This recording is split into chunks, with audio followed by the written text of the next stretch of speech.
Hey you guys, it's Peter, and welcome to my channel, Peterisms, where I tell stories of my life and just little things that I have learned as I have grown into the person that I am today. And I have two meditation books with me. I picked out the meditations that I'm going to read. I've looked through all the books. I have the Daily Book of Positive Quotations, which we're going to start with, and then I have Melody Beatty's Journey to the Heart, which we're going to read after the first one. So, the first meditation is October 21st, Compassion versus Indifference. Let me get my reading glasses on. October 21st, Compassion versus Indifference. The individual is capable of both great compassion and great indifference. He has it within his means to nourish the former and outgrow the latter. Norman Cousins. Compassion isn't something we're born with. Children generally are selfish beings. They learn compassion if they do learn it from others. Why is that baby crying, they wonder. Then they fall and bruise a knee, and they understand. Learning compassion shouldn't stop in childhood. How often are we indifferent to the suffering of others, either blaming them for their own problems or ignoring them entirely? If we paid more attention, we could continue to learn compassion the way we did when we were very young. However lucky I may be right now, I could be in need another time. I cannot be indifferent to others who are not as fortunate as me. And I think it's a fantastic meditation, and one of the things that I say in my vlog every single night is to, like it says in the 4 agreements that I read last November, to always lead with love, and I think about the tenets of love, compassion, kindness, and forgiveness. And really, on the spiritual journey that I've been on in my life, when I was trying to find a higher power, what I really realized by looking at all these different world religions and Native American wisdom and all this kind of stuff, that what I realized was that there was a kind of consistent themes throughout all of them. And the themes were love, compassion, kindness, and forgiveness. And compassion being one of the greatest of all, It's always interesting to me when I meet people that are completely indifferent to the suffering of others, or that they can't, understand or have compassion for what other people are going through.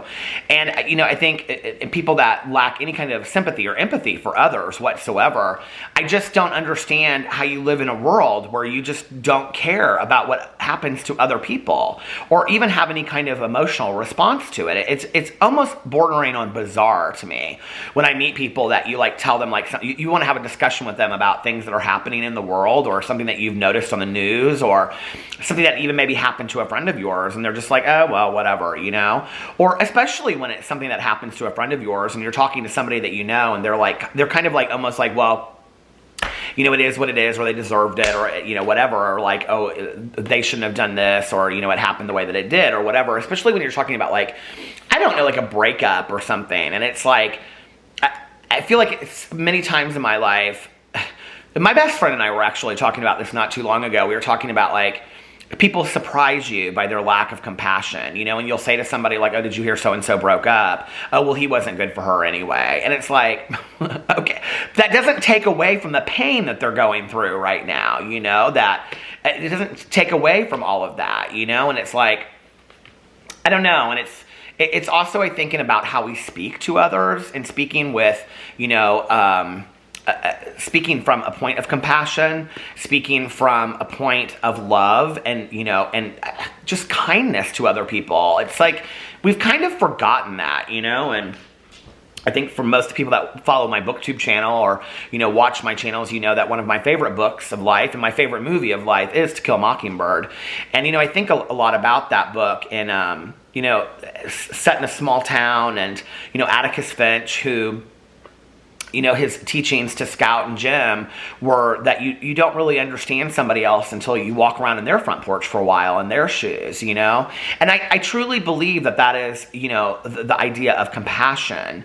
And I think about indifference being, I am somebody that at times feels indifference towards somebody, but I think it's emotional indifference after I have been hurt over and over and over by somebody. Have you ever felt that, where you feel such a strong connection to somebody, But then over time, you've been hurt by them so many times that you realize, like, this person isn't good for me. This person isn't healthy for me. This is a toxic relationship. And then over time, it's like, you just don't really care about, like, it's not that, like, you can't say, that's really sad that happened. If you hear, like, oh, something happened to them, it's like, oh, that's really sad that happened, right? Like, I can have compassion for a human being going through something, but I don't have any emotional attachment. That's the word I'm looking for. I don't have any emotional attachment to that person anymore. I'm rather indifferent to what they're going through. But still, in that situation, like, I still have compassion for another human being going through a hard time in their life, right? I don't wish any kind of negativity or ill will on anybody else. And I guess it's like, you know, it's like when the whole idea of, like, hate watching comes up on YouTube and people talk about hate watching, and, you know, like, it's always very interesting to me, you know, that people would, I don't know, find joy in watching someone that they despise. Like, what does that say about you if you are that person? It really is sad to me. It really, really is. When there's so many, like, overwhelmingly joyous things to experience and participate in this world, and there's so many things, like, on YouTube or Netflix or television or in books that you could be spending your time watching, or, you know, that you would spend your time hate watching somebody, like, and people, like, almost kind of relish in it, you know, and it's crazy to me that you would relish in the downfall of another human being. How sad is that? You know, like, it just is really, really sad.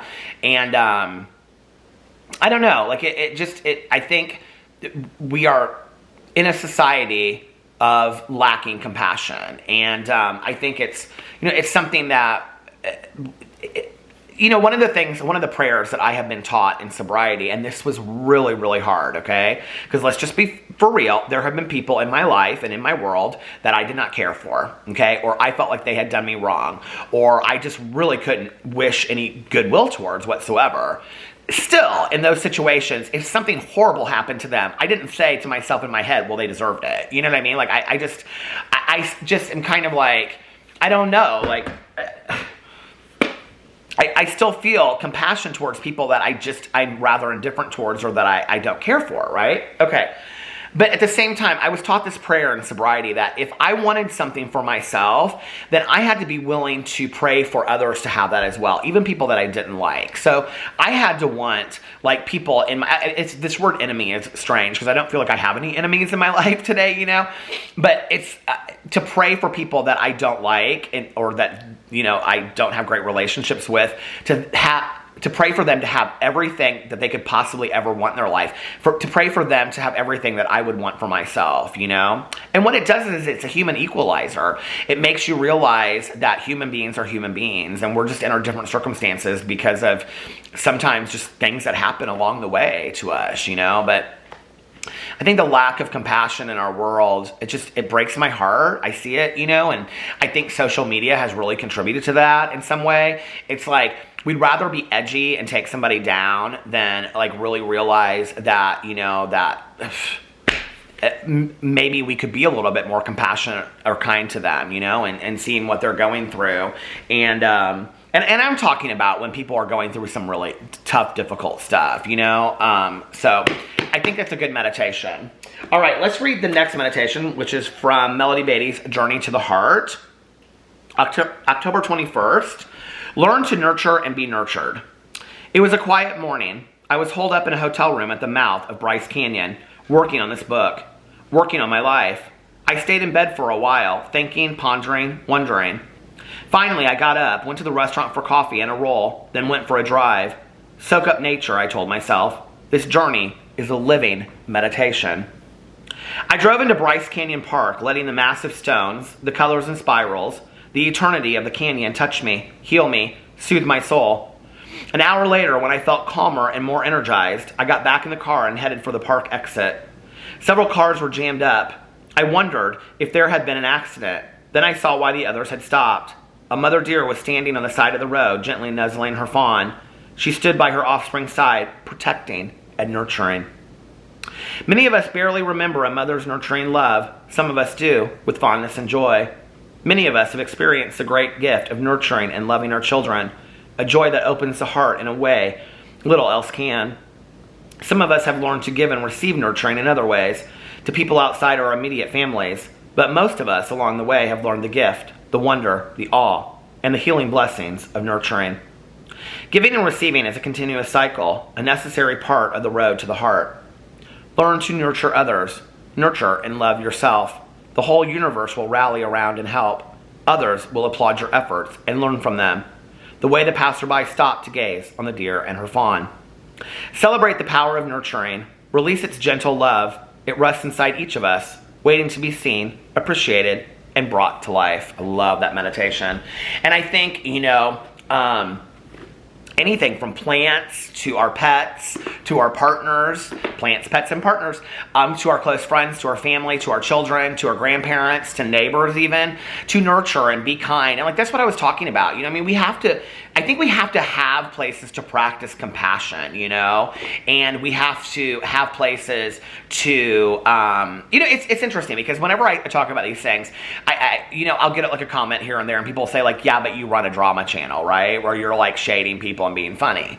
But even with those people, that are public figures that I am just kind of talking about or, whatever, I would never wish them any harm, and I would only want to nurture them if they ever asked into a place based on my own life experience of them being the most successful and the happiest that they could possibly be. Why? And I never understand this, and I always ask this question.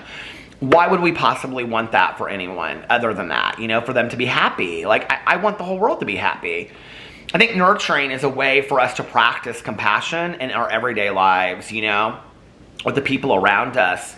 And when given the opportunity to nurture someone into being a kinder, gentler, more compassionate person, I think that it's important to do that. I feel so blessed that I had two parents and a stepmother that really nurtured a kind heart, really made me look at a world in a certain way. My mother was somebody that she didn't love animals, she just didn't, she didn't have that animal thing in her I do, but my dad does. My dad is somebody that can sit on his back porch and feed the birds and look at the squirrels and, whatever for hours, But my mother taught me compassion towards others and to walk in their shoes and to look at where they're coming from, and maybe realize, well, maybe I was a little harsh on this person. Maybe I didn't really see it from their point of view. Maybe I do need to walk around in their front porch in their shoes for a while and see where they're coming from, And I think about that, and my stepmother as well taught me, was very nurturing to me and, explained things for me in a very realistic kind of way. I look at horrible moments in my life and I can remember when my grandmother passed away, my mom's mom, and my stepmother was the one that told me about that. And I remember how kind she was about that, and it's all in how we treat people and how we talk to people. And maybe instead of looking at how many degrees we have, we need to think about, do we treat people nice? Are we compassionate? Are we kind? Are we loving? Are we forgiving? And if not, maybe those are the lessons we need to be working on a little bit more. Anyway, let me know what you think about those meditations. I love you guys, and I will see you tomorrow. Bye.